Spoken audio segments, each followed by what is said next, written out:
Ako po si Miss Winnie at ito ang ating kwento. Magandang araw.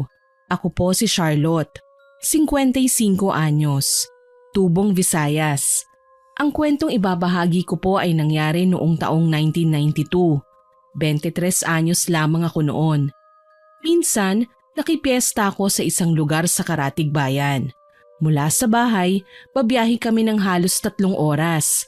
Bali mga kamag-anak ko rin ang napuntahan namin sa lugar na yon. Kaso nga lang, ang karanasan namin ito ay hinding-hindi ko kailanman makakalimutan. Nagkasundo kami ng pinsan kong si Ate Sofia na makibispira sa bahay nila. Sumama sa amin ang kasintahan ko na si Jared. Dahil anya, titikim siya ng masasarap na putahing ipapagaya niya sa nanay niya kapag nagpiesta naman sa kanila. Basta Jared, lagi mong tatandaan ha, magkaibang syudad sa probinsya. Pagdating natin sa bahay ni na Chang, bumati ka ha. Kopya mahal, kung gusto mo nga, magmamano pa ako sa kanila. Sabay magpapakilala na ako ang lalaking makakasama mo na habang buhay eh. Baliw ka talaga. E di kapag nagsumbong sina auntie kay mama, magwawala yun. Malalagot tayong dalawa. Mahal, totoo naman talaga na pananagutan kita. Saka wala na ako nakikitang ibang babae sa buhay ko, kundi ikaw lang at natatanging ikaw. Sus, naging sweet na naman ang dalawang ito. Aba, at napansin na naman kami ng pinsan ko. Ate, ano yan? Papait na naman ang ampalaya mo niyan. Sofia, humanap ka na kasi ng boyfriend. Para naman may mag-aalaga sa'yo. Para hindi ka naiinggit sa amin. Alam mo kasi, masaya ang may kasintahan. May kasama ka sa bawat lakad. May kausap. May kayakap sa malamig na gabi. Ayoko nga, ang saklap kaya magkaroon ng kasintahan. Nakakasuka. Tsaka itigil mo na yung kaharutan mo ah. Parang pinariringgan mo lang ako ng mga bagay na gusto mong gawin sa pinsan ko eh. Kakainin mo rin balang araw ang lahat ng sinasabi mo ate. Alam ko naman na babae ka at bibigay ka rin. At ano naman ang ibig mong sabihin na may lalaking makakapagpalambot sa bato ko ng puso? Naku, huwag kayong mangarap. Teka, ano ba yung pinapangarap mo at kinikilig ka dyan? Ayun nga po, darating din ang araw na magkakaroon ka ng boyfriend at magiging sweet ka rin sa kanya. Baka nga masahol ka pa sa akin ano? Imposible yan, oy. O bakit tawang-tawa ka Jared? Ano talagang inaasahan nyo na magkakaroon ako ng jowa? Aba, wag na kayong mangarap. Tsaka pwede ba, wag nyong i-focus sa akin ang usapan. Magpalit nga kayo ng paksa. Oo nga mahal. Namumula na si Sofia oh. Mamaya niyan, maihi na yan. Aba, hayop to ah. O siya, ibang usapan na uy. Ikaw mahal, itigil mo na yung pang-aasar mo kay ate ha. Nagmamaneho ka kaya. Mamaya niyan, imbis na kina ate tayo tumuloy, diretso na tayo sa palasyo ni Cupido niyan. Ginatungan mo pa talaga. Aray, ate bakit mo ko piningot? Ang sakit kaya ng tenga ko. Ang ingay mo kasi. Hay nako, ang pagmamahal kapag tinatanggi mas lalong gumigit-git. Nakita kong napapailing si Ate Sofia habang inaasar pa rin siya ni Jared. Ako naman, panay ang pagpuri ko sa magagandang tanawin na nakikita ko sa paligid. Hindi ko magawang makatulog, lalo na at napapansin kong malapit na kami sa bahay ni na auntie. Sa may bukana ng baryo, nakita namin ang makukulay na banderitas, ang mga nagagandahang palamuti sa bawat tahanan. Abala ang mga tao sa paligid, marami ring nagtitinda. May mga naghahanda ng nagagandahang kurtina. Hindi ko mapigilan ng humanga. Pagdating namin sa bahay ni na Ate Sofia, nagsibabaan na kami. Sinalubong kami ng ilan sa kanilang mga kasambahay. Nandito na tayo. Halika kayo pinsan, Jared. Pasok kayo. Ma, nandito na ang anak niyong maganda. Ay naku ate, mas maganda ako sa'yo. Pumapangalawa ka lang no. Nainggit ang ale. Ako ang ate kaya una akong naging maganda kesa sa'yo. Che, tuwing piyesta ka lang naman maganda eh. Ako araw-araw na maganda. Abang sama mo sa akin ha. Talagang paninindigan mo ang kagandahang yan ha, na nagmana lang naman sa akin. Tinamaan ako ron ha. Maganda naman talaga ang mahal ko ah. Tama na nga yan. Ano, papasok ba kayo o hindi? Naghihintay na si na mama o? Teka lang, may dala po tayong pasalubong, hindi ba? Kailangan ko munang kunin yun. Ako na, mahal. May kabigatan yun, hindi ba? Naku, ang bait mo talaga. Salamat, mahal. Hay, ayan na naman. Nakakaimbierna na kayong dalawa ah. Natawa na lamang ako sa naging reaksyon ni Ate Sofia. Alam ko naman kasi ang dahilan kung bakit ayaw niyang magkaroon ng nobyo. Minsan na siyang naloko at ayaw niyang maulit ang kapalpakang nangyari noon. Natatandaan ko, umuwi siyang luhaan at puro sugat ang braso dahil nakipagsabunutan pa siya sa babaeng ipinalit ng lalaking nanloko sa kanya. Siya ang ginawang masama at pinalabas na naging kontrabida sa buhay ng dating kasintahan. Ito ang nagtulak kay Ate Sofia na maging mahilig sa pagkain. Sa edad na 18, marami-raming masasarap at kakaibang putahe na siyang natutunang lutuin. Halos hindi na nga niya maipahinga ang sarili sa pagkalakap ng iba't ibang sangkap at panimpla na alam niyang kahihiligan ng kanyang pamilya. Maging ako ay nahimok na niya na tumikim ng iba't ibang klaseng pagkain. Dahilan para magkasundo kaming umuwi sa probinsya para makipiesta. Ipinakilala namin si Jared kay auntie at sa iba pang kaanak.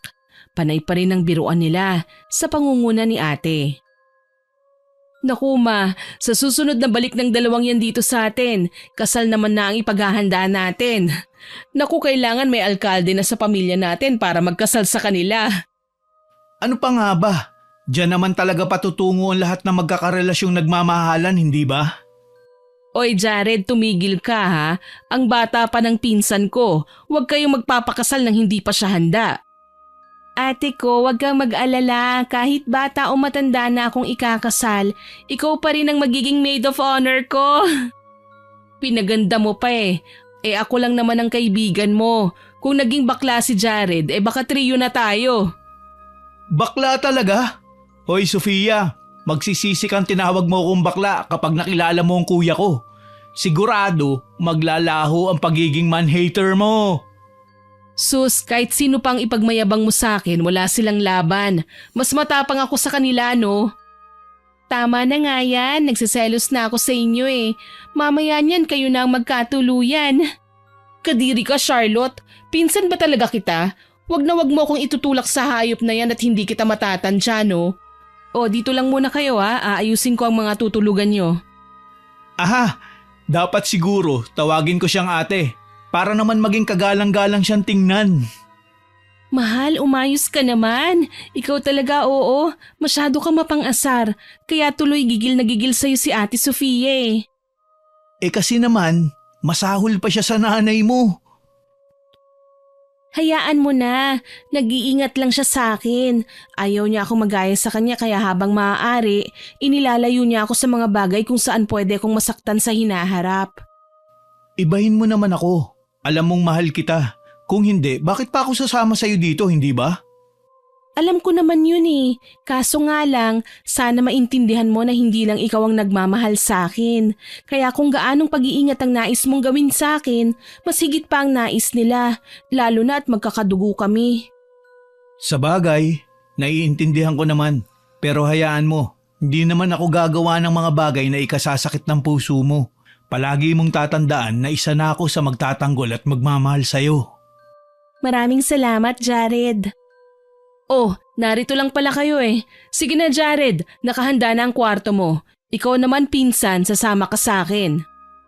Teka lang, Sofia. Sigurista ka eh. Ba't mo nilalayo si Charlotte sa akin? Hindi ba kami magtatabi? Subukan mo lang, Jared. Puputulan kita ng kinabukasan. Aba, hindi pa kayo kasal para tabihan mo siya sa kama, ha? Magpapakasal naman talaga kami. Saka mabait naman ako eh. Talagang ipipilit mo pa yung gusto mo? Aray, ang sakit nun ah. Bakit mo naman ako binatukan? Malandi kang lalaki. Hanggat kasama niyo ako, hindi mo mahahawakan man lang ang pinsan ko. Baka lang naman kasi makalusot. Makalusot ka dyan. Alam mo bang 7 manliligaw ng kinatay ng tatay ni Charlotte? Ha? Bakit? Kasi makakati ang pantog nila. Kaya ikaw umayos ka at ayoko machismis ang pinsan ko. Alam mo dito sa probinsya maraming mga mata. Oo na. Joke lang naman yun eh. Che, magpahinga ka na! Naghiwalay kami ng landas ni Jared at nagtungo na ako sa kwarto na tutuluyan namin ni ate. Ito ang lumang bahay na nakagisnan ko na noon. Bata pa lang ako, madalas akong isama ni na mama at papa sa lugar na ito. Nakasaksi na ako ng iba't ibang klaseng okasyon. Marami na kaming naging magagandang alaala, kabilang na ang nakagawian na naming pagsasama-sama tuwing piyesta. Hindi lang kasi kami nandito sa bahay para magsalo-salo, kundi sabay kaming pupunta sa baryo para mapanood at makisaya sa saluhan ng mga mamamayan na inoorganisa ng alkalde at ng kanyang mga kasamahan. Tuwing piyesta, nag-iimbita sila ng mga magagaling na tagapagluto mula sa iba't ibang kainan sa lungsod para sumali sa isang kompetisyon. Ang goal nila para manalo ay paramihan ng taong lalantak sa pagkain sa bawat mesang naka-assign sa kanila. Nadabik kami ni Ate Sofia, lalo na at pareho kaming mahilig sa pagkain. Kaya naman kahit maaga pa para magpahinga, pinili ko na muna ang matulog nang sa gayon may sapat na lakas kami bukas na magpunta sa baryo para makisali sa kasiyahan.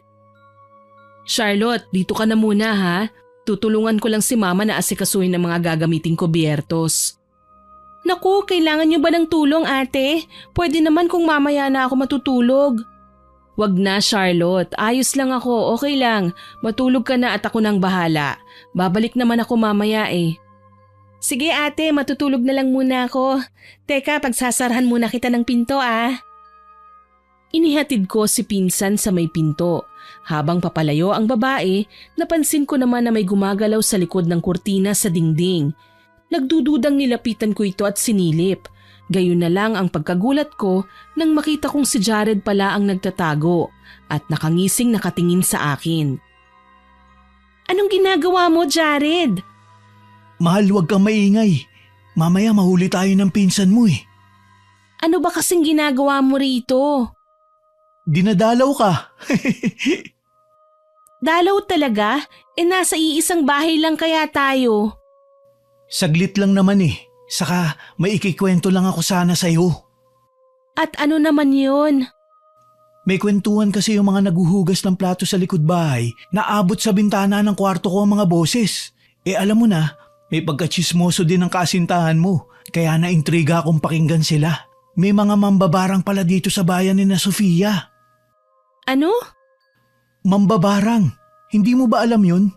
Sila ang mga taong may kakayahang gumamit ng itim na mahika. Kaya nilang pumatay ng tao gamit lamang ang mga manika o di kaya inuutusan nila ang mga insekto. Sa pagkakatanda ko nga, pinakapopular sa lahat ng ginagamit nilang insekto ay ang bubuyog. Grabe, ang bilis mong makasagap ng balita, Jared. Ayos lang yun. Mahal mo naman ako, di ba? Loko ka, tama na yan tungkol sa barang na yan ah. Bumalik ka na sa kwarto mo, mamaya maabutan ka ni ate dito, mapingot ka pa. Aalis na ako. Pakis muna. Jared, ano ba? Uy, kinikilig ang mahal ko. Baliw ka talaga. Sige na, isa lang. Ang kulit mo ah. Dala ng ayaw talagang makinig sa akin ni Jared, wala akong nagawa kundi ang halikan nga siya sa pisngi. Nagkahiyaan pa kami pagkatapos. Hindi naman kasi kami katulad ng iba na konting dampi lang ng balat, laplapan na kaagad. Kahit may pagkapilyo si Jared, nirerespeto niya ako. Dahilan para mahalin ko siya at ipagmalaki sa aking pamilya. Salamat, mahal. Paano? Sibat na ako ha? Parang naririnig ko na ang mga yabag ng paa ni Sofia. Mamaya na mahal, magpahuli ka na lang kaya sa kanya nang makurot ka niya. Ayoko nga. At tumakbo nga si Jared pabalik sa kanyang kwarto. Natawa na lang ako sa kanyang ginawa. At habang nasa silid, kahit pala sobrang pagod namin sa biyahe, hindi ako makatulog. Maingay kasi. May kalakihan ng bahay ni na Ate Sofia. Bakit naman hindi? Sinadya ito ng nanay niyang kapitana para sa mga pagtitipong ganito. Hanggang pabiling-biling na lamang ako. Kalaunan, nagpasya akong bumangon. Inabala ko ang sarili ko sa paghahanap kay Ate Sofia na noon ay natagpuan ko sa kusina. Pinsan, bakit gising ka pa? Ano, may kailangan ka ba? Wala naman po ate, nahihirapan lang akong makatulog, namamahay yata ako eh. Hindi na ako magtataka, naninibago ka lang, iba kasi ang ingay na naririnig mo sa syudad at dito sa probinsya. Sa bagay po, alam mo na, nasanay lang ako sa mga tunog ng sasakyan at makina. Dito, ibang tunog naman, mga kuliglig at bulungan o di kaya'y tawanan ng mga tao. Pasasaan ba't masasanay ka rin? 1 linggo pa tayong mananatili rito, kaya hindi pwedeng hindi ka makatulog. Ang mabuti pa umidlip ka na muna. Sige ate, pero okay lang po ba kung doon ako sa may sala matulog? Ikaw ang bahala, total wala namang tao doon. Salamat po ate ah. Huwag kang mag-alala at magiging komportable naman ako kahit saan pa ako mahiga. Oo nga pala, si Jared. Simula nang ituro ko sa kanya ang kwarto niya, hindi ko pa naman siya napapansin na bumaba. Baka naman natutulog na. Ah, siguro nga. O paano ate, dito na muna ako ha? Sige, magpahinga ka na ha? Opo, salamat ate. Nagtungo kaagad ako sa sala at napangiti nang makitang wala namang tao. Nahiga ako sa sofa at piniling maging komportable habang nakatitig sa sahig sa ikalawang palapag. Napakunot noo ako nang marinig ang ingay mula sa kusina kaya muli akong napabangon. Maya-maya pa, pumasok sa sala si Ate Sofia kasama ang isang hindi pamilyar na babaeng may pagkatsabi ang katawan, may alung-alung kulay tsokolating buhok at may dalang bag. Kaagad akong ngumiti nang mapabaling ang tingin nila sa akin. Charlotte, halika, ipapakilala kita sa anak ng kaibigan ni Mama. Hi! Hello, ikaw pala ang pinsan ni Sofia. Ako si Annie, family friend. Isa akong chef. Ikinagagala kitang makilala, Ate Annie. Isa si Annie sa mga chef na kalahok sa paligsahan bukas, pinsan. Talaga ate? Naku, good luck sa'yo ah. Sana ikaw ang tanghaling panalo. Alam mo, palagi na talaga akong nananalo. Nung nakaraang taon ako ang champion. Sigurado naman sa mangyayaring paligsahan bukas, ako pa rin ang hahawak ng trono. Natahimik ako sa kanyang sinabi. Medyo nakaramdam ako ng kayabangan, kaya naman napatikhim na lamang ako para mabawasan man lang ang tensyon. Ah, ganun ba? Sige ate, good luck sa pagkapanalo mo. Ate Sofia, babalik na lang ako sa kwarto ah. Mukhang mag-uusap pa kayo ng kaibigan mo eh. Sige Charlotte, basta ikaw matulog ka na ha? Sigurado yan ate, makakatulog rin ako. Bigla akong inantok eh. Sakali man na may kailangan ka, hanapin mo lang ako ha? Tumango ako at umalis na ng sala. Nagtungo na lang ako sa kwarto at doon piniling mahiga. Kakakakilala ko pa lang kay Ate Annie pero hindi ko gusto ang ugali niya. Medyo mayabang at mataas ang kumpiyansa sa sarili. Kapag lagi siyang ganyan, hindi malayong babagsak siya at lalagapak sa lupa. Sa ganoong alalahanin ako nakatulog. Nang muli akong dumilat, maingay na ang mga manok. Maging ang mga tao ay kanya-kanya na sa pagkilos sa kusina. Iba sa kanila, ininit lang ang lutong ulam. Ang tiyo ko naman na tatay ni Ate Sofia, nadungawan ko sa bintana na hawak ang kanyang manok panabong habang ipinagmamayabang ang mga sabong na naipanalo nito. Inaantok pang kinuha ko ang tuwalya at saka naligo. Nang mapreskuhan, lumabas na ako ng kwarto. Nasa labas na ng silid si Jared. Kagaya ko ay bagong ligo din at mukhang hinihintay na lamang ang paglabas ko. Magandang umaga. Uy, ang aga mo ah. Abay, oo naman. Ngayon ang piyesta, hindi ba? Mainam na ang mauna at nang makarami. Grabe, pagkain na naman ba yan? Naku mahal, magtigil ka. Kapag ikaw ay nag-LBM talagang iiwan kita kahit sa gitna pa ng daan. Wala namang ganyanan, mahal. Niutot ko nga, hindi mo pa naaamoy. Pupu pa kaya? Ang bastos ng bibig mo ah. Itiko mo kaya yan. Kakain tayo eh. Niloloko lang naman kasi kita. Oo nga pala, may nakita akong bagong dating kanina, kausap ni Sofia. Kaso lang narinig ko, ang yabang magsalita. Sino kaya yun? Yung tsabe ba? Alon-alon ng buhok? Si Ate Annie yun. Kalahok daw sa paligsahan mamaya. Ibig sabihin, chef pala yun? Yun ang sabi. Bumaba kasi ako kagabi kaya nakilala ko ang babae. Iniwan ko na nga lang sa kalagitnaan ng pag-uusap namin eh. Mayabang nga kasi. Halata naman eh. Ipinagmamayabang niya na kinatatakutan siya ng ibang mga kilalang chef sa Maynila. Talaga? Sinabi niya yun? Oo, narinig ko eh. Ayoko pa naman sa lahat ay yung mayabang. Kaya nga sa tingin ko, hindi kami magkakasundo dahil alam mo naman na ayaw ko sa mga taong matataas magsalita. Tipong Diyos na ang tingin sa sarili nila. Naiintindihan kita, mahal. Huwag mo na lang pansinin. Hayaan mo na at makakarma din ang babaeng yan. Karma agad? Sabi ko lang naman hindi ko gusto ang ugali niya, pero hindi naman kami magkaaway. Sa bagay, hayaan mo at kapag ako nakapansin sa kanya, ilalayo kagad kita. Napangiti ako sa simpleng sinabi ni Jared. Buti pa siya, iniiwas talaga ako sa gulo. Ilang beses ko nang napatunayan yun, kahit nga sa Maynila. Kapag sa tingin niya ay may tensyon nang nagaganap, inilalayo na niya ako kaagad sa karamihan. Mas mabuti na raw ang umiwas kesa umaatake sa gulo. Tuloy nang umalis na kami ng bahay, hindi na kami nakapagpaalam sa bisita ni na Ate Sofia. Magkasama pa rin kasi kaming tatlo papunta sa plaza. Marami ng tao nang dumating kami roon. May nagkakasiyahan, may abala sa pagtitinda at may mga naghahanda sa mga mesang gagamitin ng mga kalahok sa paligsahan. Ang daming tao! Baka mamaya mawala ka, mahal ha. Humawa ka lang sa kamay ko. At umandar na naman ang kakornihan mo. Sofia, may gwapo oh. Nasaan? Wala na, tumakbo na. Natakot yata sa'yo. Aba, loko kang lalaki ka. Tama na nga yan, nagtatalo na naman kayo eh. Paano, kontrabida talaga tong si Jared eh. Oh, ano bang ginawa ko? Masama bang makakita ng gwapo? Mahal, dapat kasi tinawag mo ang pogi para naman makita sana ni ate. Sayang, wala tayong maireto sa kanya. Uy Charlotte ha, naahawahan ka na ng kasintahan mo. Pareho na kayong kontrabida sa buhay ko. Hindi naman ate, mas masaya lang kasi kapag masaya din ang love life mo. Ay nako, ayoko nga sa lalaki. Sayang lang ang oras ko sa kanila.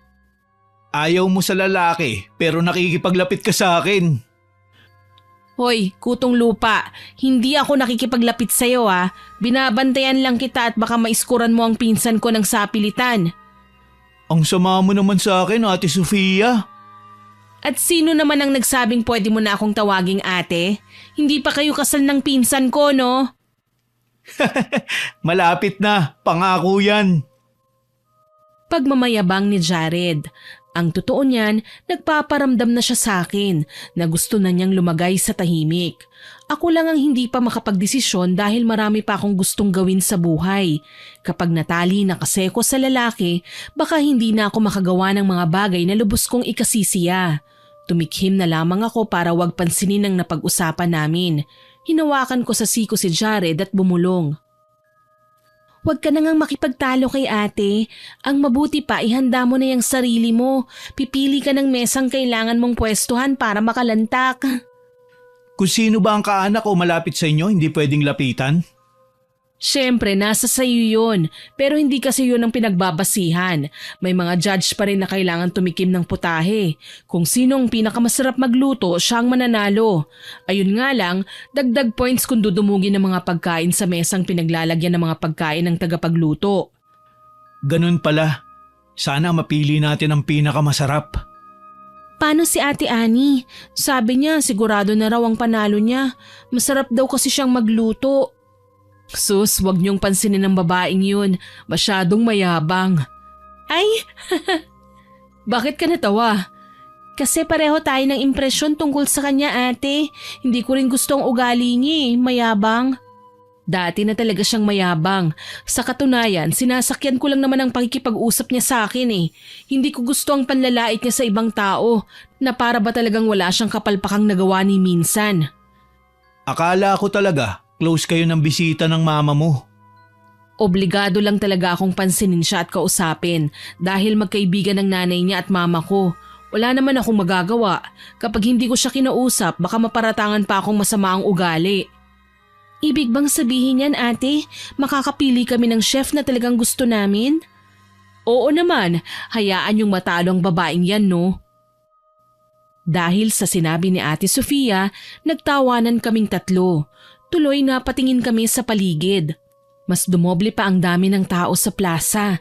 May magpapamilya, magkasintahan, magkapatid at magkakaibigan. Lahat ay nananabik sa matitikman nilang pagkain. Bago pa magsimula ang paligsahan, pumuwesto na ang mga kusinera sa nasabing entablado. Ipinakilala sila pa isa-isa sa mga nanonood sa kanila. Puno naman ng kumpiyansa sa sarili na kumaway si Ate Ani sa amin. Kaya plastikan man, napilitan kaming mag-cheer para sa kanya. Mukhang kahit saan na talaga ilagay ang babaeng yan, makapal na talaga ang mukha. Jared! Tumahimik na kayo, magsisimula na. Sino kaya ang mananalo ngayon? Doon ako sa kahit hindi manalo basta hindi mayabang. Ako naman gusto ko yung masarap. Ay bahala kayo, basta ako masaya na sa kakanin at desserts. Aba, yan ang hinahanap ko at binabalak na gayahin. Ay nako ate, buti sana kung marami tayong pera no, para naman magkakaroon tayo ng budget sa mga ganyan. Mukhang mamahalin kaya lahat yan. Ayos lang kung mamahalin, ang mahalaga masarap. Sa bagay. Nagsimula na ang paligsahan ng pagluluto. Naging abala ang mga kusinera sa mga sumunod na oras, kabilang na si Ate Ani. Maging sa kanyang paggalaw, may bahid pa rin ng kayabangan. Hindi ko talaga gustong ipakita sa kanya ang aking suporta, kaya naman sa ibang mesa ako naglakad-lakad. Sa isang dako ng plaza, may namataan akong pulubi. Natatakam din siya sa patingin-tingin sa mga masasarap na pagkain. Napangiti na lamang ako. Wala namang nagbabawal sa mga pulubi na makisalo sa kasiyahan dahil lahat naman kami pwedeng kumain. Makalipas ang ilang oras, nakalatag na ang kanilang mga nilutong pagkain. Hindi naman gaanong nahirapan ng mga kusinera dahil may mga alalay naman sila. Gayunpaman, hindi sila mapakali habang isa-isang tinitikman ng mga hurado ang kanilang putahing inihanda. Sa 5 sumali sa patimpalak, isa lamang ang nanalo, si Ate Ani. Kalaunan, inanunsyo na ng alkalde na pwede nang kumain at magsalo-salo ang lahat. Lumapit ako sa isa sa mga mesa at doon dumampot ng masasarap na ulam. May dessert din at iilang kakanin. Sumunod naman sa akin si Jared, kasama si Ate Sofia. Dinumog ng mga tao ang nilalatag na pagkain ni Ate Ani. Kasama ng lumapit ay ang pulubi. Tuwang-tuwa ang babae nang makita ang samot-saring putahe. Sinamaan naman siya ng tingin ni Ate Ani. Hala, ang daming pagkain. Kain tayo. Ay, teka lang, bawal ang pulubi sa salo-salo. Sino ba'y sabing bawal? Kakain ako. Kumakain nga kayo eh. Hindi pwede. Ang dungis mo. Ang baho pa. Mandidiri ang mga tao sa'yo. Huwag kang madamot. Hindi mo naman gastos to ah. Kahit na. Umalis ka na sabi. Aray, bakit mo ako tinulak? Umalis ka sabi dito. Hindi ka na babagay sa kasiyahang ito. Dahil sa narinig, hindi ko nagustuhan ang kanyang ginawa. Lalo pa at tinulak niya ang kawawang ginang dahilan para matumbang babae sa lupa. Kaagad ko siyang dinaluhan sabay tumingala kay Ate Ani. Bakit mo siya tinulak? Nagtatanong ka pa, alam mo naman pulubi siya. O ano ngayon? Porket marungis na siya, pwede mo nang ipagtabuyan ng ganyan? Ang sama mo naman.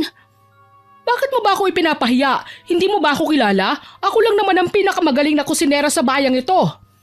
Wala akong pakialam, kahit anak ka pa ng kung sinong konde. Wala kang karapatang hamakin ng iba, lalo na kung mas nakabababa pa sa'yo. Dala siguro ng pagkainis niya sa sagot ko, sinugod niya ako. Nakipagsabunutan siya sa akin sa kabila ng kabiglaanan ni Jared at Ate Sofia. Mabilis silang umawat at sinubukang hilahin ang kamay ni Ate Ani na nakahawak sa buhok ko. Pero talagang kay higpit niyang humawak. Tuloy nagawa kong ipihit ang aking ulo sabay abot ng aking kamay. Siya naman ang aking sinabunutan bilang ganti, dahilan para magkagulo ang mga tao. Ilan sa kanila ay tumabi at pinaubaya kami sa mga nakabantay na tanod. Ani, ano ba? Bitiwan mo ang pinsan ko! Hindi ako papayag. Walang yung babaeng yan. Ipinahiya niya ako. O ano ngayon? Ipinagtatanggol lang naman niya ang kawawang pulubi na tinulak-tulak mo. Ano bang pakialam mo? Sa ayaw kong mahaluan ng marungis sa tao ang nakalatag kong mga niluto. Hindi ko alam na mapanghusga ka pala. Oo, at mapagmataas pa. Mayabang na kusinera yan, ate. Anong sabi mo? Teka lang, pakibitawan ang buhok ng kasintahan ko. Hindi ka ba nahihiya sa sarili mo, Aling Ani? Ang tanda nyo na pero pumapatol kayo sa bata. Ang lakas ng loob niyong pagsabihan ako, kayo naman ang mga mapanghusga. Saang banda ka namin hinusgahan? Ikaw nga ang nangaapi ng pulubi. Bakit sa tingin mo ba ganun ka nakasikat para igalang ng sino man? Oo, karapatan kong maigalang. Isa akong chef. At kung hindi dahil sa akin, hindi makakatikim ng masasarap na pagkain ng mga ignoranteng tao dito sa probinsya. Ang totoo niyan, gusto kong gumanti. Hindi pa nawawala ang hapdi sa aking anit na dulot ng pananabunot sa akin ng bisita ni Ate Sofia. Kaso lang, naunang tumayo ang pulubi at inalalayan ako. Maya-maya pa, nagulat ako nang ngumiti siya sa akin. Huwag kang mag-alala. Tuturuan natin siya ng leksyon. Paano po? Ako ang bahala. Sisiguraduhin natin na hindi na siya makakapagmayabang sa estado niya oras na dumating ang aking parusa. Teka lang po, Ali. Ano pong gagawin niyo? Basta, hayaan mo lang ako. Sa labis kong pagkagulat, umusal ng ritual ang ginang na ikinakunot ng aking noo. Hindi ko kasi maintindihan ang ibig sabihin nun. Basta mga lingwaheng madalas kong marinig sa mga palabas, yung nag-oorasyon para sa ikasisira ng iba. Maya-maya pa, kinabahan ako nang makitang kanya-kanya sa pamimilipit ng tiyan ng mga tao. Hindi naman lahat, pero yung mga nakakain ng nilutong putahe ni Ate Ani. Nagulat ang ilan sa amin at naibaling ang atensyon sa kanila. Tuloy, hindi ko nagawang gumanti nang makitang isa-isang sumukang mga tao. Nang makita namin ang mga sinuka nila, mas lalo kaming kinilabutan. Sumuka sila ng ipis? Anong nangyayari? Isa itong kababalaghan. Kailangan nating humingi ng tulong. Teka, at aalalayan ko ang iba. Bakit ganun? Ano bang meron sa mga nilutong pagkain ni Ate Ani? Bakit sumama ang pakiramdam ng karamihan? Baka may hinalo siyang kakaiba. Anong ginawa mo, Ani? Wala akong ginawa. Ano ba? Bakit niyo ako pinagbibintangan na parang ako ang kriminal? Wala kang ginawa? Bakit nagkasakit ang mga tao? Ikaw ang may kasalanan nito. Tama, may kasalanan ng babaeng yan. Isa siyang mambabarang. Nahihibang ka na ba, Pulubi? Hindi totoo yan. Huwag ka nang magkaila. Ikaw lang naman ang may lakas ng loob na gawin ito sa amin. Kita mo naman ang mga tao. Ipis at uod ang sinuka nila. Kung ako talaga ang may kasalanan, bakit hindi ka pa nagkakasakit? Tanga ka ba? Hindi naman siya nakakain ng niluto mo eh. Tinulak mo nga siya eh. Bakit hindi ko siya itutulak? Ang baho niya. Kasing sama pa ng itsura niya ang pananamit niya. Aba, pasalamat nga kayo eh. Natikman niyo ang mga pagkain kong first class. Paano na lang kung hindi ako naimbitahan dito? Marahil, ignorante pang mga tao ngayon sa bawat putaing naihain ko. Pasmado talaga yung bibig mo, no? Imbis na tumulong ka na lang sa mga tao, ganyan pa ang mga sasabihin mo. Tama na nga yan. Kanina pa kayo nagtatalo eh. Nagkakagulo na nga eh. Paano yan, ate? Anong gagawin natin? Huwag kayong mag-alala. Parating na ang ambulansya. Tumabi kami nang lumapit ang iilang nurse at mga kawani ng barangay. Pinagtulungan nilang dalhin ang mga biktima sa ambulansya. Ilan naman sa mga taong nakasaksi ng pangyayari, lalo na ang mga kaanak ng nakalaban ni Ate Ani sa paligsahan, ay galit na sininghala ng babae. Sabi nila siya ang salot, siya ang mambabarang, may dalang sakit sa mga tao. Nagtumanggi si Ate Ani sa paratang ng mga tao at galit na hinarap ang Pulubi. Kasalanan mo to, hayop kang babae ka! Ang mga mapagmataas, marapat lang na magdusa. Walang mararating ang mga taong mayayabang. Sila ay mananatiling nasa ibaba at hindi kailanman makakarating sa tuktok ng kaligayahan. Ang dami mong satsat, tanda. Alam kong ikaw ang may kagagawa ng kaguluhan. Bilis na at pagalingin mo sila. Ikaw lamang ang makapagpapagaling sa kanila, iha. Baliw ka ba? Anong akala mo sa akin, mambabarang? Ikaw ang dahilan kung bakit sila nagkasakit. Kahit dalhin mo pa sila sa ospital, hindi sila gagaling. Hindi sila babalik sa dati. Mas lalo lamang silang manghihina hanggang sa tuluyan na nga silang mamatay. Dahil sa narinig, karamihan sa mga tao ay nangangalit ang mga bagang na kinuyog si Annie. Tuluyan nang nagkagulo ang mga tao at nawasak ang kasiyahan. Lahat ng kaanak ng nakakain ng nilutong putahe ay kinuyog si Ate Annie. Wala kaming nagawa kundi ang tumabi at wag nang makialam sa takot na baka mag-stampede sa aming kinaroroonan. Ang babaeng pulubi naman, mabilis na umalis sa plaza. Sinubukan ko pa siyang hanapin pero hindi ko na siya maabot pa ng aking tanaw. Isa sa mga nagsuka ang dalawang kasambahay ni na Ate Sofia. Nag-aalala nilang dinala sa bahay ang mga ito dahil paliwanag ng matandang pulubi, hindi doktor ang makakapanggamot sa dalawa kundi isang albularyo. Kinikilabutan ako. Anong mangyayari sa kanila, ate? Huwag kang mag-alala, pinsan. May nakatira namang albularyo malapit sa bukana. Ipinatawag na ni mamang lalaki. Kailangan lang natin tulungan muna ang iba pang malubha para naman medyo bumuti ang kanilang pakiramdam. Simulat sa pool ngayon lang talaga ako nakakita ng mga taong tinamaan ng barang. Totoo ba talaga ito? Totoo, mahal. At naniniwala ako sa mga ganyan. Hindi basta-bastang taong makakagawa ng ganitong sumpa, lalo na't kaagad na naaapektuhan ng mga taong damay lang sa kaguluhan. Magaling na albularyo ang nakuha ko. Huwag kayong mag-alala at kaagad silang gagaling. Wala kaming nagawa kundi pagmasdan ng mga taong nahihirapan na sa pagsusuka. Gusto kong maiyak sa kanilang sitwasyon. Halos mahirapan na sila sa paghinga. Marami na rin silang sinukang insekto na sa labis kong pagkasindak ay buhay at nagsisigapangan pa. Mabuti na lang dumating kagad ang albularyong pinakuha nila sa bayan. Kaagad na inasikaso ang ilan sa mga napuruhan at tinawas. Dala ng matinding kuryosidad, nakisilip ako at pinagmasdan ang ginawa ng matanda. Nakita kong abala ang albularyo sa pagpapatayo ng itlog sa isang bato. Gusto ko tuloy matawa. Anong klaseng pagtatawas bang ginagawa ng lalaki? Posible bang tumayo ang itlog? Natutumba naman talaga ito kapag pilit na pinatatayo. Makalipas ang ilang saglit, inanunsyo ng albularyo na nabarang nga ang mga kasambahay ni na Ate Sofia. May nakasalamuha silang mambabarang kanina, kaya gayon na lang ang paglayo nila kay Annie, na noon ay napilitang manahimik sa isang tabi. Maya-maya pa, lumapit sa akin si Jared at inakbayan ako. Kawawa naman sila, ano? Oo, kung tutuusin nadamay nga lang sila sa pagkasalbahe ni Annie. Akala ko ba ate ang tawag mo sa kanya? Dati yun, pero nang sabunutan niya ako nawalan na ako ng galang sa kanya. Mahal. Naku, kilala ko na yung mga tingin na yan pero wag mo akong pipilitin, mahal. Ayoko makipagbati sa mga taong mayayabang at walang awa sa mga tao sa paligid niya. Tama bang tawagin niyang ignorante ang mga tao? Kung ako lang talagang direktang tinawag niya ng ganun, naku talagang sasaktan ko siya. Mahal, mga bakasyonista lang tayo dito. Wag namang ganun.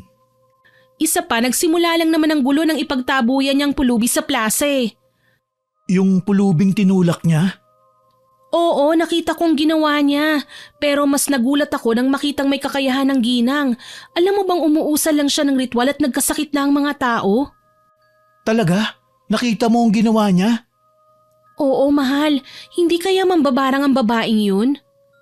Yan ang kailangan nating malaman. So ano, lalabas pa ba tayo? Oo naman, habang abala pa sila. Total naman, hindi tayo hahayaang makailam ni Sofia. Sa bagay, tama ka naman. Halika, magpaalam na muna tayo. Hindi na kailangan. Talagang hindi ko kayo hahayaang sumali sa gulong nilikha ni Annie. Baka madamay pa kayo. Ubusin niyo na muna ang oras sa pagpasyal. Pasensya na kung hindi ako makakasama. Babawi na lang ako sa susunod. Ate, narinig mo bang pinag-usapan namin? Ang narinig ko lang ay yung magpapaalam kayo sa akin. Hindi nyo naman kailangang isama ako eh. Kailangan ni mama ng tulong, kasama ang mga utusan namin sa nasaktan sa kaguluhan kanina. Sige po ate, aalis na kami. Jared, ikaw nang bahala sa pinsan ko ha? Sige, ako nang bahala. Aalis na kami. Ingat kayo. Namasyal kami ulit sa plaza. Habang naglalakad, namataan namin ang ilan sa mga chef na nag-uusap-usap sa isang bahagi ng ginawang entablado. Kasama nila ang alkalde, kaya nagpasya kaming lumapit ng aking kasintahan. Anong gagawin mo, mahal? Itatanong ko lang kung ano ba talagang nangyari kanina at kung kilala nilang matandang nakainkwentro ni Annie kanina. Ang problema, sasabihin kaya nila? Baka naman hindi nila kilala ang ginang. Susubukan lang naman natin magtanong eh. Sana may makausap tayong literal na magtuturo sa atin sa ginang. Sigurado yan. Lumapit nga kami sa nagkukumpulan at nakiusyoso sa kanilang usapan. Napag-alaman namin na matagal na palang pagala-gala sa lugar na ito ang pulubi, pero wala namang nangyayaring kaguluhan. Sadyang hindi lang maganda ang naging trato ni Ani sa kanya kaya nagkagulo kanina. Sa katunayan, nagawa pang laitin ng mga tao ang kaibigan ni Ate Sofia dahil sa klase ng ugaling meron ng babae. Tungkol naman sa biglang pagsusuka ng mga tao, walang nakakaalam sa lagim na posibleng pinagmulan. Sa dami ng hinuha ng mga tao, wala man lang tumama ng sagot. Pero ako, alam kong may kinalaman ng matandang pulubi. Dahilan para matuntun namin kinalaunan ng kanyang tinutuluyang bahay. Isang kubo na nasa masukal na kakahuyan ang itinuro ng mga napagtanungan naming mga bata. Luma na ang bahay pero halatang matibay. Wala namang bakod kaya malaya kaming lumapit sa may pinto. Mahal, talaga bang kakato ka dyan? Oo naman, hindi ba kailangan nating malaman sa ginang kung ano ba talaga ang tunay na dahilan ng pagkakasakit ng mga tao sa plaza? Paano kapag tayo naman ang kanyang sinaktan? Umasa na lang tayo na hindi. Wala naman tayong ginagawang masama eh. Pero baka ibang maging interpretasyon niya. Wag naman sana. Sakali man, humingi na lang din tayo ng paumanhin. Sige, paano? Ikaw na ba ang kakatok? Oo, ako na. Kaagad akong kumatok sa pinto. Sa tingin ko naman ay may tao, kahit na sarado ang pinto. May naririnig kasi akong yabag sa loob ng bahay. Maya-maya lang, pinagbuksan kami ng pinto ng kung sino mang nasa loob. Kagaya ng aking inaasahan, bumungad sa aming harapan ng matandang pulubing nakita namin sa plaza. Sa pagkakataong ito, maayos na ang kanyang itsura. Malinis na at nakikita ko na ng malinaw ang kanyang muka. Masungit na tinignan kami ng ginang. Sino kayo? Anong ginagawa niyo rito? Pasensya na po kung naistorbo namin kayo, Aling. Pauling, yun ang pangalan ko. Ikinagagalak po naming makilala kayo ng aking kasintahan, Aling Pauling. Nag-aalala kasi ako sa ginawang pagtulak sa inyo ng kaibigan ng pinsan ko eh. Natumba kayo sa lupa. Ayos lang po ba kayo? Kakaiba ka, Iha. Sa dami ng tao sa lugar na yon, ako pa talaga ang inalala mo. Sa pagkakatanda ko, ikaw ang sinabunutan ng babaeng yun. Tama nga po kayo. Ako nga po pala si Charlotte. Ang kasama ko naman po si Jared, kasintahan ko. Huwag po kayong mag-alala. Okay lang po ako. Nagawa ko naman ng paraan na makawala sa babaeng na nabunot sa akin eh. Ang yabang niya. Hindi siya marunong magsalita ng may halong pagpapakumbaba. Lahat na lamang ng sabihin niya ay may bahid ng pagiging mapagmataas. Huwag niyo po sanang mamasamain, pero kasabay po kasi ng pagtatalo namin doon dahil sa ginawa niya sa inyo ay nagkasakit ang mga tao. May kinalaman po ba kayo sa pangyayaring yun? Tumuloy kayo. Dito tayo sa loob ng bahay mag-usap. Naku, maraming salamat po. Pero dito na lang po kami. Mahal, hayaan mo na. Pumasok na tayo para marinig ang mga paliwanag niya. Pero... Huwag kayong mag-alala. Hindi naman ako mananakit. Sige na, mahal. Halika na para makausap na natin si Aling Pauling. Walang nagawa si Jared kundi ang sumunod sa akin papasok ng bahay ng matanda. Maaliwalas naman ang paligid. Wala akong kalat na nakikita pero may mangilan-ngilan siyang nakadisplay na mga manika. Yung manikang laruan ng mga batang babae. Bawat isa sa kanila may mga pangalan. Nainganyo tuloy akong hawakan ng mga yun. Kaso lang nakita ko ni Aling Pauling. Huwag mong hahawakan ng mga yan. Hindi mo pwedeng pakialaman ng mga manika. Pasensya na po, Aling Pauling. Naaliw kasi ako sa kanilang mga itsura eh. Pero bakit po may mga pangalan? Oo nga po, saka para silang tatay at mga anak. Sa tingin ko, magkapatid ang dalawang manikang bata. Tama ka, iho. Sila ang aking mga pamilya. Ang aking asawa at dalawang anak. Naging manika po ang pamilya nyo? Hindi, iha. Sila ang nagre-representa sa aking pamilya. Nasaan po pala sila? Wala na sila, iha. Namatay sila 2 taon na ang nakararaan. Pasensya na po. Hindi po namin alam. Ikinalulungkot po namin ang nangyari. Ayos lang iho. Hanggang ngayon naman hindi pa ako tumitigil sa paghahanap ng hustisya. Namatay ang aking pamilya dahil sa mga taong kagaya ni Annie na ang tanging alam sa buhay ay magyabang pero hindi iniisip na ang kanyang sinisilbi sa amin ay mga pagkaing nakakalason at kulang sa impormasyon ng pinagmulan ng putahe. Hindi ko po akalaing ganun pala ang nangyari sa pamilya ninyo. Marahil, nagtataka kayo kung ano ang aking ginagawa sa plaza. Hindi ako nagpunta ron para makikain. Nagpunta ako ron para magbigay ng lagim sa mga taong mayayabang at hindi marunong magpakumbaba. Halimbawa na lang, sa mga taong nagkasala sa akin. Sila ang aking hinahanap sa kumpulan kanina. At nakita niyo po si Annie? Hindi ko siya binalak na isama sa aking paghihigantihan. Kusa siyang lumapit sa akin. Kung talagang nais niyang masiyahan ang kapwa, hindi niya sasabihin ang mga katagang yon sa mga tao. Itinulak niya ako kaya ako nagalit. Ang mga kagaya niyang mataas ang tingin sa sarili ay dapat lang na pinarurusahan sa mga bagay na hindi niya inaakala. Gagaling po ba ang mga taong nagkasakit? Oo naman, ang ibinigay kong sumpa sa kanila ay panandalian lamang. Hindi ito yung tipong mararatay sila sa kama hanggang sa sila ay mamatay. Nakakaawa po sila, Aling Pauling. Wala naman silang kasalanan eh. Alam ko. Pero bakit po sila? Kita mo naman ang reaksyon ng mga tao, hindi ba? Siya ang sinisisi nila. Siya ang kinuyog. Sa kanya magagalit ang mga tao. Sa bagay, ngayon kumpirmado na talagang kayo ang may kagagawan nun at hindi ang pagkaing niluto ni Ate Annie. Paano niyo po nagawa yun? Halika, may ipapakita ko sa inyo ng kasintahan mo. Napilitan kaming sumunod sa kanya sa kwarto na kanyang pinasukan. Dito nakita ko ang dami ng mga garapon at telang nakasabit sa bawat sulok ng silid.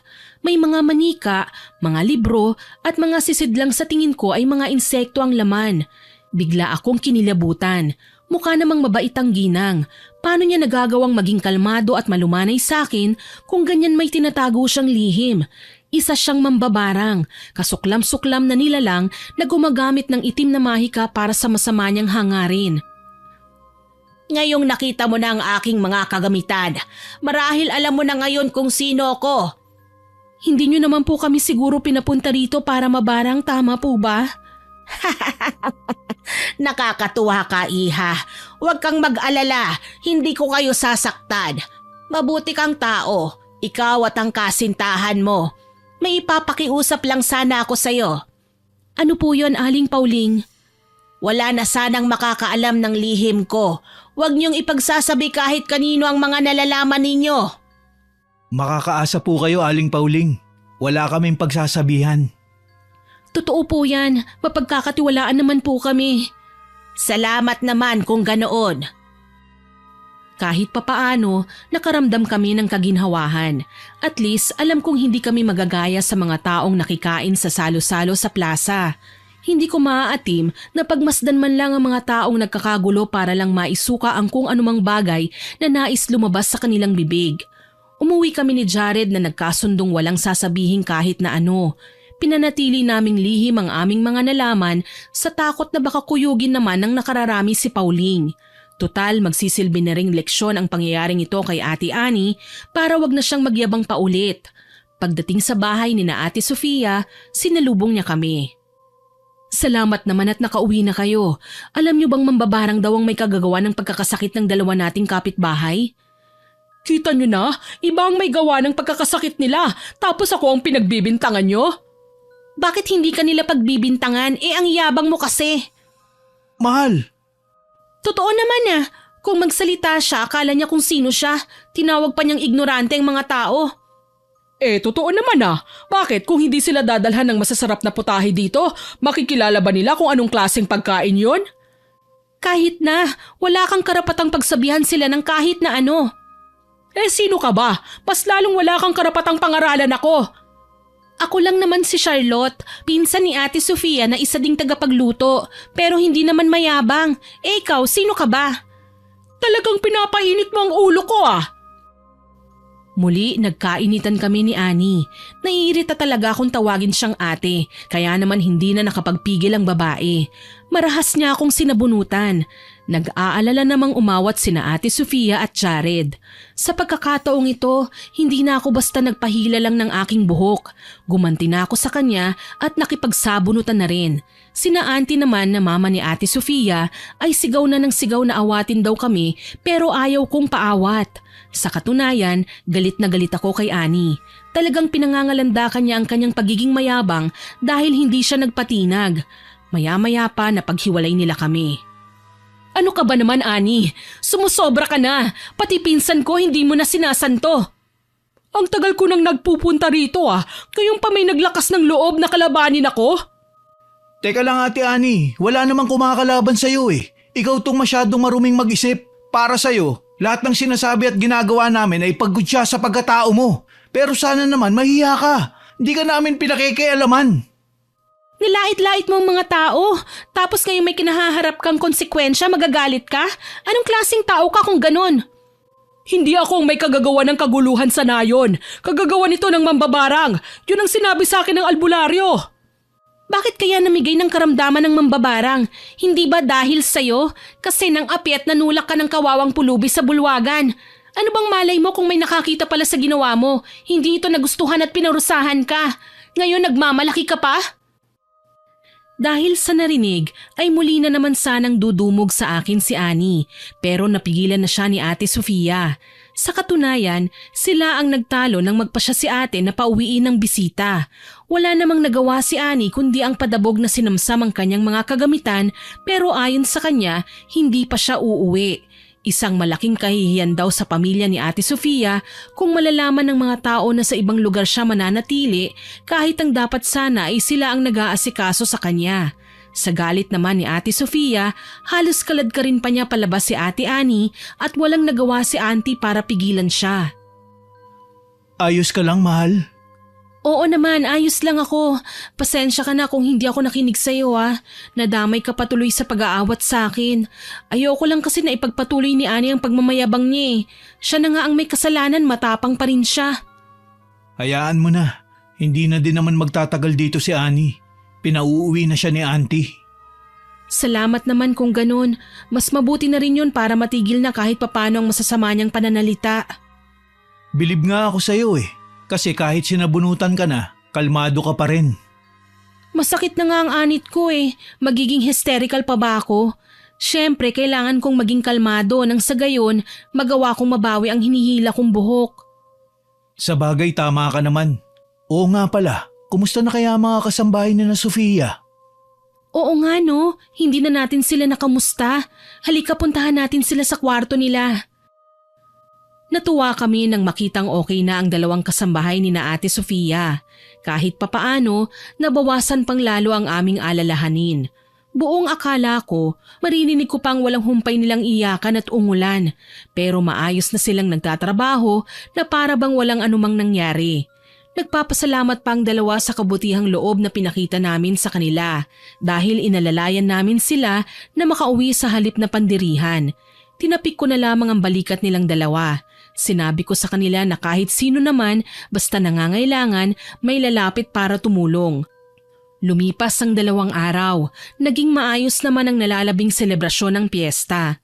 Namasyal kami at namili ng mga souvenirs sa tindahan, kumain ng mga kilalang kakanin at namasyal sa magagandang taniman na meron sa bayan. Kinahapunan, nagmimerienda kami ni Jared sa veranda nang humahangos na dumating si Ate Sofia. Ate, saan ka galing? Galing ako sa plaza, pinsan. Alam mo ba, usap-usapan ngayon si Annie sa bayan. Normal lang yun, ate. Kahit sino naman talagang sisikat oras na may ginawang hindi kaaya-aya sa kapwa. Tama, saka marami kaya ang galit sa kanya. Iba ito. Ano bang nangyari, ate? Biglang nagkasakit si Annie. Ayon sa mga nakakita, nagutom na lang daw ang babae at kinain na lang bigla ang lupa. Nagutom siya at kumain ng lupa. Ibang klaseng karamdaman naman yata yun. Hindi ba, mahal? O baka naman palusot lang yan ni Ate Annie para puntahan natin siya. Totoo ang sinasabi ko, Jared. Kinain niya ang lupa at dinurog ang mga bato. Hindi ko nga alam paano niya nagagawa yun Ano? Mapera naman si Ate Ani, hindi ba Ate Sofia? Bakit kailangan niyang gawin yun? Tsaka bakit lupa? Nagpapapansin ba siya? Iba ito. Mukha daw kasing wala sa sarili si Ani. Lutang at kung ano-ano na lang daw ang nakikita. Hindi naman siya mukhang baliw kanina. Pero bakit siya biglang nagkaganoon? Sigurado may kung sinong gumamit ng itim na mahika para mangyari yun. Ang mambabarang na siyang dahilan ng pagkakasakit ng mga tao sa plaza, baka may kinalaman siya. Baka pinarurusahan niya si Ani. Hindi na ako magtataka, ate. Masyadong masama ang ugali niya eh. Dapat lang na magdusa siya paminsan-minsan para naman magtanda siya at malaman niyang mali ang ginagawa niya. Hindi naman talaga dating ganyan si Ani eh. Nagsimula lang yan nang siya man ay naging biktima ng kayabangan ng iba. Napahamak ang kanyang nag-iisang kapatid dahil sa yabangan sa paligsahan ng karera kung sino ang pinakamabilis magpapatakbo ng kalabaw. Malaki ang pusta ng mga mayayaman kaya napilitang sumali ang kapatid niya. Sakitin kasi si Ani noon. Mahirap lang ang buhay kaya kailangan nilang dumiskarte. Malas lang dahil habang pinapatakbo niya ang kanyang kalabaw sa putikan, 2 bata at isang lalaki na sa tingin namin ay ama nila ang napahamak at namatay ng masungayan nito ng kalabaw. Diyos ko, parang may pagkakahawig ito sa kwento ni Aling Pauling. Ha? Sino si Pauling? Siya po ang matandang pulubi na nakatira sa kagubatan, Ate Sofia. Pasensya na kung hindi namin sinabi sa iyo ang tungkol sa kanya. Natakot lang talaga ako na baka masamain mo ang paglihim namin. Matagal na kasi kung may hinuha na siyang may kagagawan sa pagkakasakit ng mga tao, kaya hinanap namin siya ni Jared. Hindi naman ako nagagalit eh. Pamilyar kasi sa akin ang pangalan na Aling Pauling na yan. Narinig ko na sa labas ng bahay. Ate, hindi kaya siya ang asawa ng mag-amang nadumog ng kalabaw na sakay ng kapatid ni Ate Ani? Oo nga ano. Nang makita ni Aling Pauling ang pangungutya ni Ate Ani, naalala niya ang kayabangan ng kapatid nito na naging dahilan ng kamatayan ng mag-aama niya, kaya gumanti siya kagad. Kawawa naman pala si Aling Pauling, hindi naging madali ang pinagdaanan niya. Tama ka ate, pero kung ganyang malubhari naman pala si Ate Ani, kahit masama ang loob ko sa kanya ay hindi ko naman maaatim na hindi siya tulungan. Talagang ipinagmamalaki kita pinsan, kahit nasaktan ka na niya, nagawa mo pa rin siyang kaawaan. Nakalimutan mo na ba ang turo sa atin ni Lola ate? Hindi ba palagi niyang sinasabi na kailangan nating magpatawad?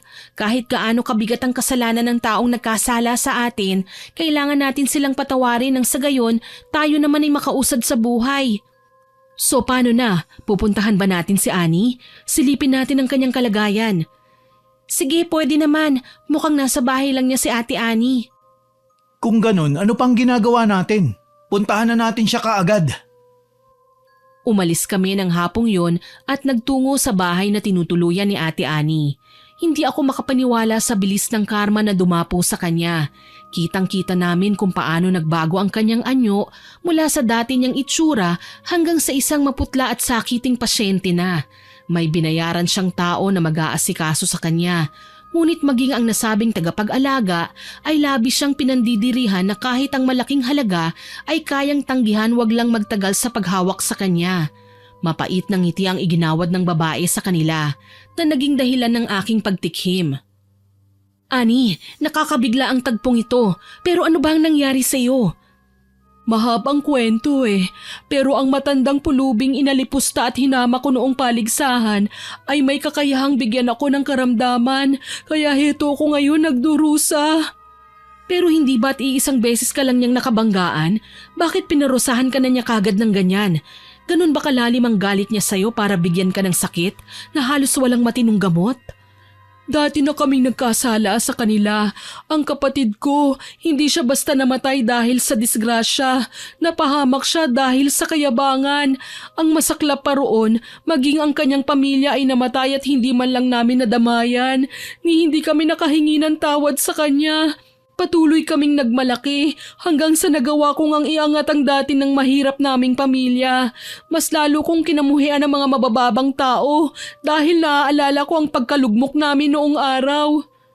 Noong nagtagumpay ka sa buhay, hindi mo man lang ba siya hinanap? Hindi. Bakit ko sila hahanapin? Masyado akong abala sa pagpapalago ng sarili kong karera. Isa pa kung tutuusin ay wala naman akong kasalanan sa kanya. Kahit pa namatay ang kanyang asawa at mga anak sa engkwentro. Ang kapatid ko ang nagkasala sa kanila at hindi ako. Pero nagpakita ka ng kayabangan sa kanya. Ginalit mo siya at pinaalala mo sa kanya ang mga nawala sa kanya nang kutsain mo siya. Aaminin ko, yun ang naging pagkakamali ko. Magsisi man, huli na. Nakaratay na ako. Wala nang lakas para lumapit pa sa kanya.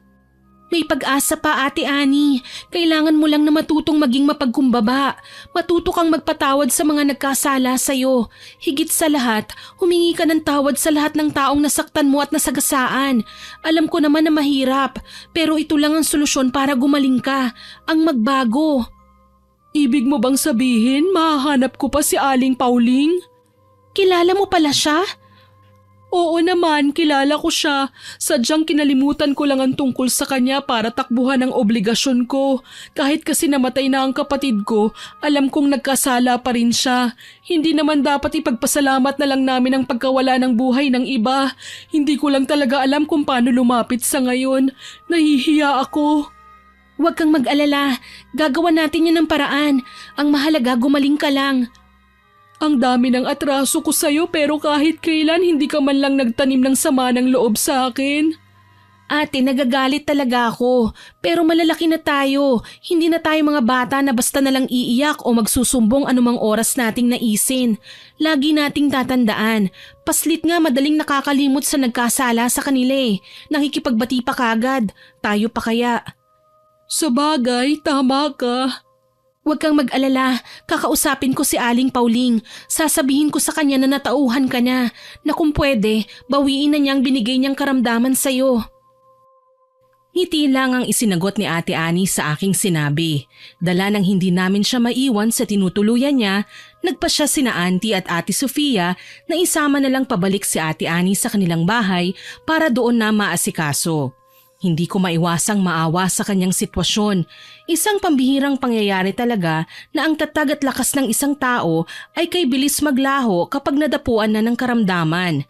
Ibang-iba na si Ate Annie ngayon dahil 2 araw pa lamang ang nakakalipas simula nang magkasakit siya, naging malala na ang kanyang sitwasyon. Halos hindi na siya makabangon dahil literal na tinanggalan siya ng lakas na makatayo. Ang kanyang balat ay namumula at parabang nagiging manipis. Ang labi niya nanunuyo at nagkasugat-sugat dulot ng pagkain niya ng mga bato. Ano bang nasa isip mo at kumain ka ng bato? Hindi ko alam, basta na lang ako nakalimot sa aking sarili at nahimatay.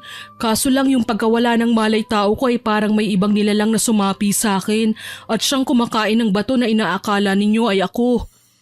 Ibig sabihin wala kang alam sa kung ano-anong pinaggagawa ng katawan mo? Oo, yun ang totoo. Nagulat na lang ako nang magising nang inunguya ko ng mga bato. Siyempre sinuka ko ang lahat ng yun. Kaso lang hindi lahat natanggal ko sa lalamunan ko. May mga naiwan na naging dahilan ng komplikasyon ko sa katawan. Kaya naman nahihirapan ako makabangon ngayon. Dala ng halos butot balat na lang ako. Huwag kang mag-alala. Susubukan naming humingi ng tulong kay Aling Pauling. Hindi ba pinsan? Opo ate, sa katunayan pupunta kami mamaya ron. Hinihintay ko na lang si Jared dahil inaayos niya ang mga gamit sa loob ng kotse. Sige, salamat naman pinsan. Sana maging maayos na ang pakikipag-usap namin doon. Sigurado yan ate, mabuting tao naman si Aling Pauling, naniniwala ako sa kanya. Saglit kaming natigil sa pag-uusap nang dumating naman si Jared.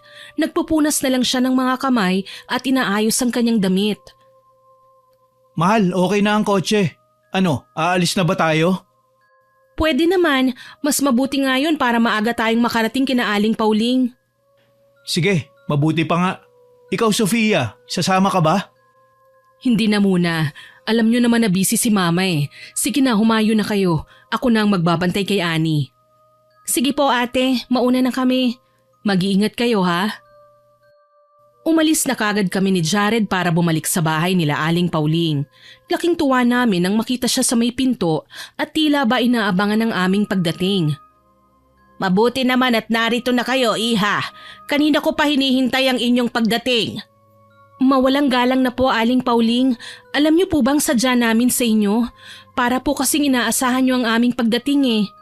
Oo, talagang hinihintay ko kayo, Iha. Huwag ka nang magtaka kung paano ko nalaman na pupunta kayo rito. Isa akong mambabarang na maraming kakayahan, kaya kahit ang pagpunta niyo rito sa bahay ay malalaman ko kagad dahil sa ihip ng aura ng hangin. Ah, ang galing naman. May sadya po sana kami sa inyo, Aling Pauling. Hindi ko lubos maisip kung bakit kailangan kayo ang lumapit sa akin. Kayong siya naman ang nagkasala sa akin. Hindi po kasi siya makatayo eh. Kaartehan, bakit ang kapatid niya? Nabali na nga ay nagawa pang gumapang. Hindi ko naman siya binalian ng buto. Hindi ko siya tinanggalan ng paa. Napakaarte niya. Pasensya na po, Aling Pauling. Ano po bang gusto niyong mangyari? Gusto kong magsisi siya. Gusto ko pagdusahan niya ang ginawa niya. Hindi porket naratay na siya, hindi na niya kayang bumangon. Nasa akin ang gamot, oo. Pero dahil pinarusahan ko siya sa pagiging mapagmataas niya, kailangan niyang lumuhod sa lupa. Kailangan niyang magmakaawa. Kailangan niyang magpakumbaba. Nakuha ko na po ang gusto niyong mangyari, Aling Pauling. Huwag po kayong mag-alala. Ipapaabot ko kay Ate Ani ang gusto niyong mangyari. Huwag na muna kayong umuwi. Gusto kong masaksihan niyo ang pagdating ni Ani. Ha? Paano po yun mangyayari? Nandito pa kami. Hindi pa kami nakakaalis. Kinausap ko na siya sa aking isipan. Alam kong nagnanais na siyang pumunta rito ngayon. Napalunok ako sa kanyang sinabi. Alam kong makapangyarihan si Aling Pauling. Pero kung talagang mapapapunta niya rito si Ate Ani, talagang katatakutan ko na siya. Inabala ko ang aking sarili sa pakikipag-usap sa kanya. Si Jared ng mga sandaling yun ay abala naman sa pagtingin-tingin sa bawat gamit na nakakalat sa paligid.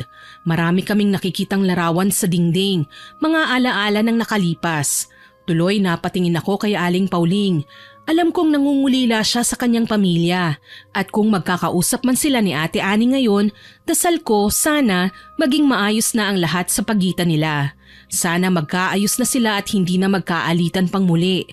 Makalipas lang ang ilang sandali, nagulat ako nang makita si Ate Ani na papasok na sa bakuran. Hirap siyang naglakad at halos gumapang na. Kinabahan naman ako ng husto. Ate Ani? Huwag mo siyang lalapitan. Pero nahihirapan na siya, Aling Pauling. Kailangan ko siyang tulungan. Hayaan mo siya. Mahal, pakinggan mo si Aling Pauling. Kapag tinulungan mo si Ani, para na rin siyang nawala ng tiwala na magbabago pa at magsisisi. Kailangan hayaan mo siya nang mapagtanto ang kanyang mga pagkakamali. Hindi mo siya dapat inaalalayan. Matigas na tugon ng ginang. Wala akong nagawa kundi ang hayaan na lamang si Ate Ani. Nakita ko ang matinding panginginig ng kanyang mga paa na tila ba wala ng lakas dahil nahihirapan ng makahakbang. Mabuti na lang may hawak siyang panungkod na magagamit niya para makaamot ng konting lakas. Kalaunan, nagawa niyang makalapit sa pinto. Literal na paggapang at paghalik sa lupa na nga ang kanyang nagawa. Sobrang nakakaawa, pero hindi nagpakita ng katiting na emosyon si Aling Pauling. Mangyak-ngiyak na tumingala sa amin si Ate Ani. Aling Pauling, patawarin niyo ako. Sana po wag po kayong magalit sa akin. Natuto na po ako sa aking mga pagkakamali. Alam mo bang kahit namatay ang aking mag-aama, ay nakahanda pa rin akong patawarin ka? Ilang beses na tayong nagkikita at kilala mo ko. Pero sa halip na maging mabait ka at mapagkumbaba, hinayaan mong lamunin ka ng pagiging mapagmataas mo. Ginawa mo ang lahat para kasuklaman kita. Nabulag lang po ako ng mga magagandang bagay na dumating sa buhay ko. Hindi ko kailanman iniisip na nasasaktan ko na pala ang mga tao sa paligid ko. Sana po mapatawad niyo ako at ang kapatid ko. Hindi ako mahirap kausapin, Ani, at pinatatawad na kita. Sana wag mo nang uulitin ang kayabangan mo sa ibang tao. Huwag ka nang mangungutya ng mas mababa pa sa'yo. Pangako po, gagawin ko ang lahat, magbabago na ako. Hindi ko nahahayaan na may masaktan pa akong iba. Maraming salamat po, Aling Pauling. Tunay ngang nagbago na si Ate Annie. Napansin kong nagiging mahinahon na siya sa pakikipag-usap sa ibang tao. Marunong na siyang magpakumbaba. Kaya na niyang makihalubilo sa mga tao. Alam na niya kung kailan siya tatahimik o magsasalita ng naaayon sa kanyang komento. Kalaunan, gumaling din ang karamdaman ni Ate Annie. Naglaho na ang pagkahumaling niya sa pagkain ng bato. Nagawa ng doktor ng paraan na maayos ang kanyang kalusugan at bumalik na siya sa pagiging isang kusinera. Sa pagkakataong yun, marunong na siyang umintindi sa mga tao. Hindi na niya kinukutya ang mga mahihirap at pinapakain pa niya ang mga nagugutom. Dito ko napagtanto na anuman ang ating posisyon sa buhay, marapat lang na tayo ay maging mabuti at mapagkumbaba.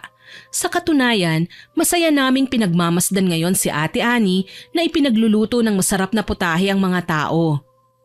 Nakakatuwa, mabait na si Ate Annie at nagawa na niyang makihalubilo sa mga tao.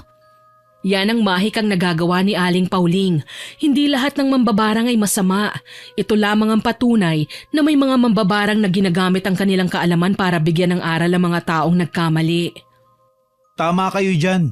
Higit sa lahat, may mga bagay talaga na kailangan nating ibaon na sa limot, kagaya ng pagpapatawad sa nagkasala sa atin. Teka lang Jared, parang may pinariringgang kang iba.